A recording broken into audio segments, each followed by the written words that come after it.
So they took charge of Jesus.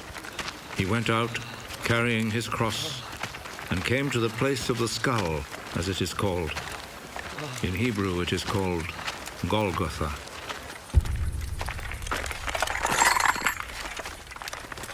There they crucified him, and they also crucified 2 other men, one on each side, with Jesus between them.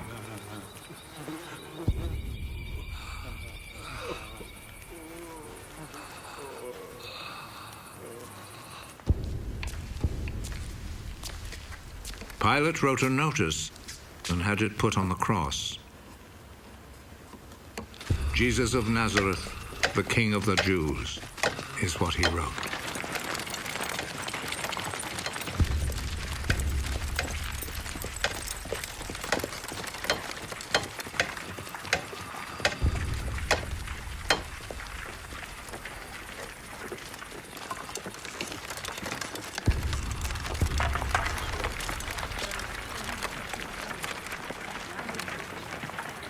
Many people read it because the place where Jesus was crucified was not far from the city.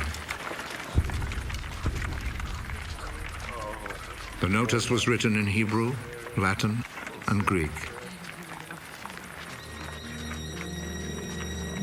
The chief priest said to Pilate, "Do not write the King of the Jews, but rather, This man said, I am the King of the Jews." What I have written stays written.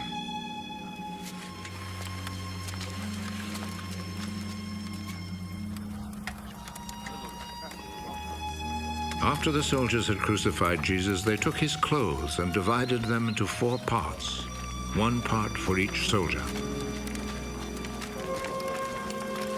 They also took the robe, which was made of 1 piece of woven cloth without any seams in it. The soldiers said to one another, "Let's not tear it. Let's throw dice to see who will get it." This happened in order to make the scripture come true. They divided my clothes among themselves and gambled for my robe. And this is what the soldiers did. Standing close to Jesus' cross were his mother's sister, Mary, the wife of Clopas, and Mary Magdalene. Jesus saw his mother and the disciple he loved standing there. "He is your son." Then he said to the disciple, "She is your mother."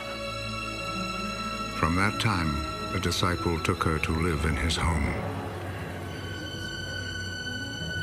Jesus knew that by now everything had been completed.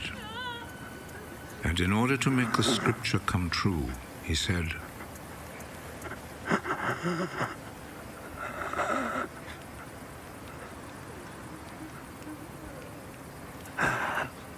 "I am thirsty." A bowl was there, full of cheap wine.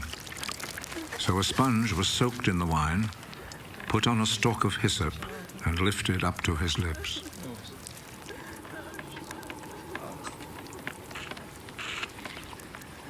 Jesus drank the wine.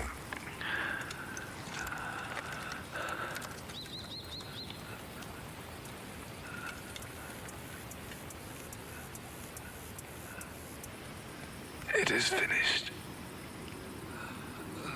Then he bowed his head and gave up his spirit.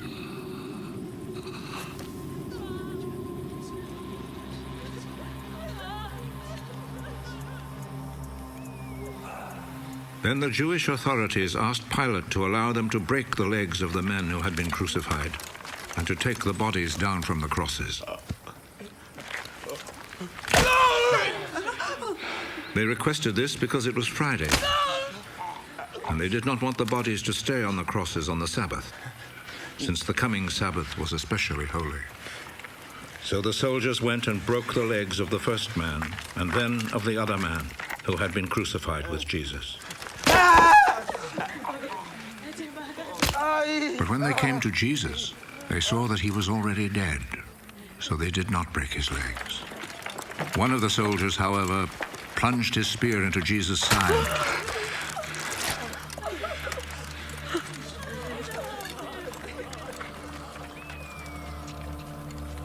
And at once, blood and water poured out.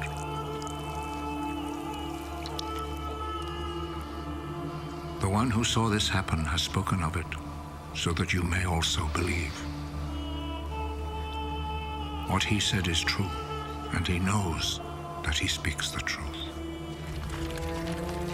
This was done to make the scripture come true. Not one of his bones will be broken. And there is another scripture that says, people will look at him whom they pierced.